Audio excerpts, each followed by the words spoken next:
Actually, the 2018 NFL Draft here at AT&T Stadium in Arlington, Texas, is in the books. Look, one of the things that makes this such a fun experience for us here at ESPN is so many of the players that hope to hear their name called in the draft allow us to be a part of the journey with them, and we appreciate that. They invite us into their homes to chronicle their ups and downs and hopefully the moment when they get drafted. And we're very respectful of that, and we're very thankful for the opportunity to do that and share their journey.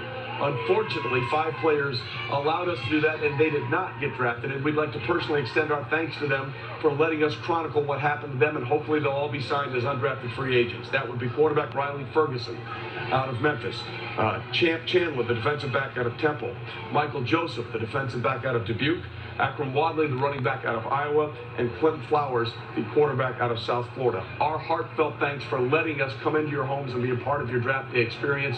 I know it didn't end up the way you wanted it to, but hopefully you will find your way onto NFL rosters through the free agent process. And again, thank you for letting us be a part of it. Sometimes it's better, if you're going to be a 7th-round pick, you'd almost rather be a priority free agent because you now have a little bit of input in the decision. So if there are 5 teams trying to recruit you to come, as you well know, you can make the decision. You can look with your agent and see what's the best situation for me. And if you outperform your contract, you can renegotiate it faster. Yep. Just remember that. That's true. Look, one of those guys we chronicled for the entire draft that didn't get drafted was Danny Woodhead out of Chadron State. And look what happened. He went on to have an unbelievable career with a bunch of different teams. So this is not the end. This is just the beginning of part of the process for you guys to all be a part of the NFL, and we wish all of you nothing but the best. Think about Trey Quinn, Mr. Irrelevant. Wes Welker went undrafted. Danny Amendola went undrafted. Cole Beasley. The list goes on and on. I mean, it just keep. I mean, that's why you say there's a lot of hope for those kids that know they can play and have the confidence to go into a training camp and win a job. This is an imperfect science. I think we can all understand. It used to be 17 rounds, back in the day. Think about that. Johnny Unitas was what, a 15th rounder? I don't know that we can take 10 more rounds today. All right, so let's do this. Now that this draft is in the books, Mel, Todd, as we ask you to do, who's going first in 2019?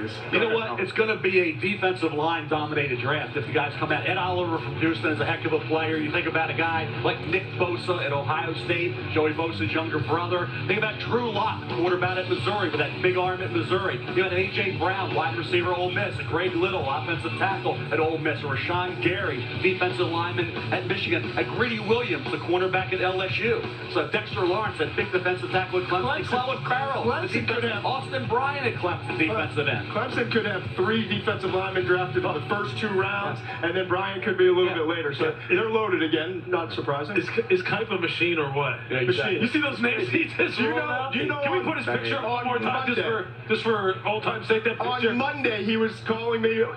What are you doing next year? What's your mock draft? What's going on in 2019? The Kipe's never slow down, Kipe. The Mel Kiper never sleeps. That much we know. And again, 35th anniversary of you working with us. We'll never do anything better than this hair, though. Again, one last time, thank you so much to all the people behind the scenes that make this possible for us to be out here and do what we do.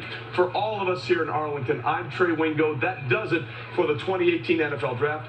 Up next on ESPN, stay tuned for Top Rank Boxing on ABC, local news, or World News Tonight.